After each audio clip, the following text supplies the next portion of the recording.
I'm Drew Lanthier, cinematographer, director, and writer.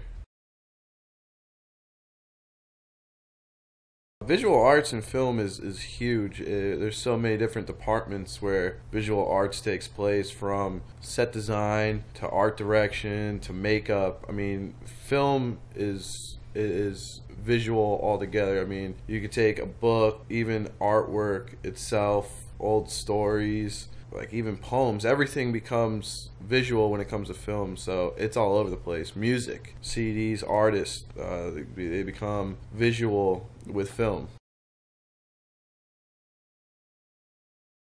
An example of just having imagery available anywhere and anytime is just like our smartphones. I mean, they have apps where you could actually watch your television shows. Netflix you could watch right on your smartphone. And I think it's a positive because you don't need to sit in front of your computer in order to watch YouTube anymore. And I mean, it's just available everywhere. Like, you can watch your shows on the go. And I think it's a positive impact on the industry because it means that more media and more visual media has to be filmed, shot, more jobs, more of everything when it comes to it. So I don't think it's a bad thing at all. I think that it just means that film and anything that's getting shot is in higher demand now, and people want new content that much quicker. So that means that it's got to be done that much more. So I think it definitely made a great impact on the film industry for sure. They say that it's hard for things to be new or unique, and it's true because a lot of things are recycled in the film industry. For example, I mean, just Indiana Jones, when the ball is rolling after Indiana. I mean, that's been reused in every single television show. Other movies, they just reuse it, and people just relate back to it. And I think that it's good, and it kind of keeps people like almost connected, like, and it just like, oh, maybe I'm gonna go watch that movie again.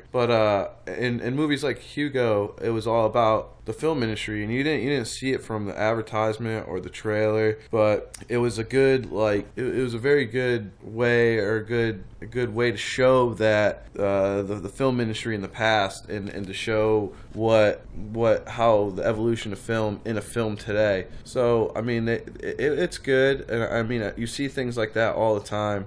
Yeah, that's imagery gets reused quite a bit, and things like that happen a lot.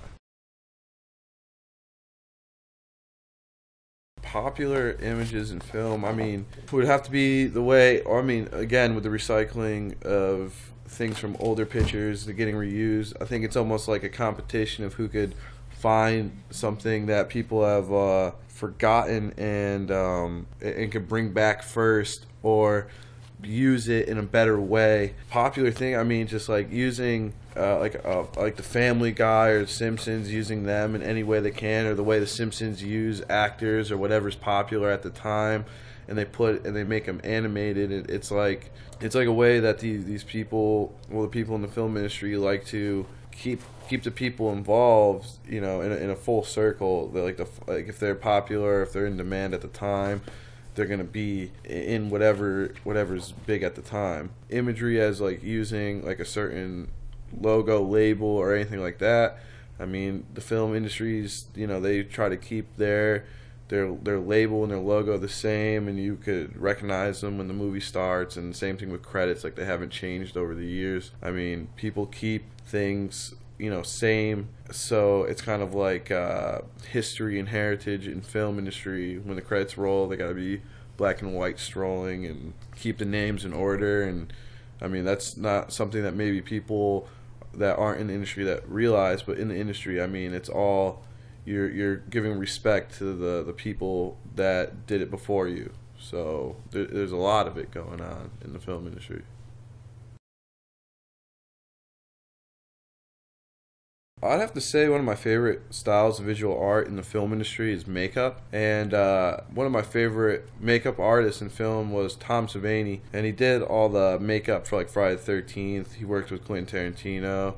He was, in what he does what he did in his time doesn't really happen right now because everything's CG and animated. But back then, it was definitely an art. And with him, with Tom, what he used to do was always push the envelope, because during his period of time, it was really thinking of creative ways to show horror and show the gore and push the envelope every time he did a movie, and to make it look real in a time where everything had to be done with your hands and not computerized. And makeup is very important. And now it's more beauty makeup and, you know, bruises and bumps here and there. But back in the day, old school horror movies and makeup artists and visual effects in that time was something I definitely look up to and enjoy a lot. And definitely the old horror guys and Tom Savini did a good job leading and paving the way for makeup artists. Famous artwork is like watching a classic movie, and when you watch a classic movie, you learn from it by seeing what they did and know that, you know, wow, that was shot on film, and film's so expensive today, and everything it has changed to where everyone is not shooting film anymore but shooting digitally. So watching an old classic film, like some of my favorites is like Streetcar Named Desire, and watching James Dean and all those classic movies, it's genius, it's brilliant, and you learn a lot from watching them. And people like to, you know, when it's the right time or they need something to do, recreating something. Like, for example, like the 21 Jump Street was a television show, and it just recently came out, and they did a good job. I mean, recreating it and putting Johnny Depp back in there. You know, it's just a sign of respect, and it's just your knowledge has to be so broad when it comes to knowing film. Like, you have to give respect to the older directors, the older cinematographers, the older DPs, and take what they did and learn it and put it in effect. And once you learn the old school, you know, once you learn film, you could go to digital. I know it's a completely different ball game, but you still have to learn where your roots, you know, basically. And the old artists, the old artwork, I mean, everything that was shot in film is basically classic art now to the industry, and I enjoy it a lot.